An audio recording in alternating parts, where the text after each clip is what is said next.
just to take a step back, I know a lot of people out there are like, if there isn't a double-blind, placebo-controlled trial, random trial, then why would you ever take something? And then there are a lot of people like David or me or a lot of people out there who think, well, if there are some mouse data or something safe, why wouldn't I try? Right? Because when it comes to longevity, nobody wants to be in the control group. Right? Yeah. Right. I mean, that's like, so this is a highly contentious field. But then what's happened is, so you can take NMN as a sublingual powder, or which seems to be more effective, NMN or NR? Okay, there are people who will argue NR. Are there people that take both? I was taking both for a while. How'd you feel? I felt like I had more energy. Now, it's subjective. It's an N1 thing. But I still take NMN sublingually. I take a pretty high dose. So the recommendation was anywhere from 500 milligrams to about a gram and a half. When you say sublingually, are you take a powder, put it under my tongue? No. How are you getting this powder? So should I tell you how it was banned and how I'm still getting it? Or I was buying it. You could buy it from Renew by Science. And now it's banned? Yeah, I have no relationship to Renew by Science. But now it's banned officially? Yeah. So what happened was this last year, something was sent to the FDA. There's a company called Metro International Biotech, sometimes just referred to as Metro Biotech.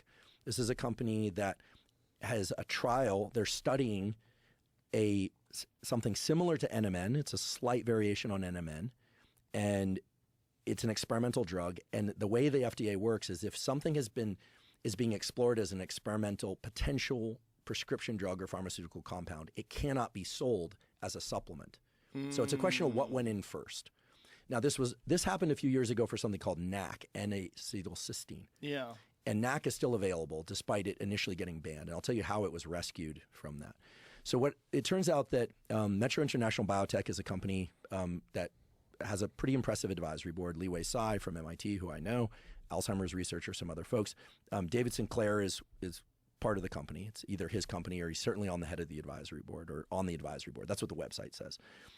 So there are a lot of people that are a bit inflamed, if you will, because this thing was popularized through the discussion of NMN and its potential virtues. And then now the FDA sent out a ruling early this year that supplement companies cannot sell it. Many supplement companies responded to that and said, okay, we won't sell it. Other companies, such as Renew by Science, we'll see what happens after this podcast, have continued to sell it. If you go on there this morning, you could buy NMN. So the FDA... I want to buy some before this podcast hits the air. Yeah, I have a boatload. I'll give you some too. And it's clean. So the bags of it are the best way to go because you can buy it in pretty high volume and the bags are canisters.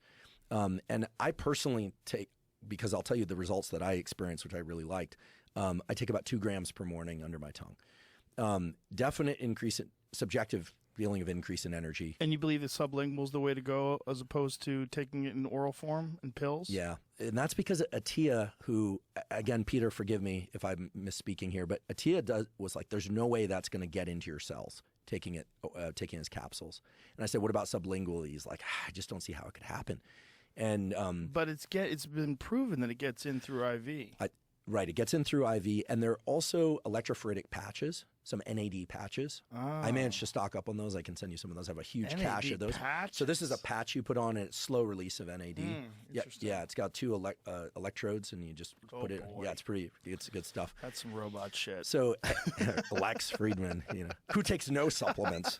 He lives on meat, athletic greens, element, and mint tea, Well, yeah. Those are all good. And Element's a good supplement. And athletic greens is awesome. Yeah. So people are upset because they feel like they were turned on to this stuff, and then it's now right. So this could soon be a prescription drug. Now, keep in mind that the resveratrol thing was similar in the sense that there was a variation on resveratrol that was patented and sold to a company, and that sort of didn't pan out or is still a work in progress.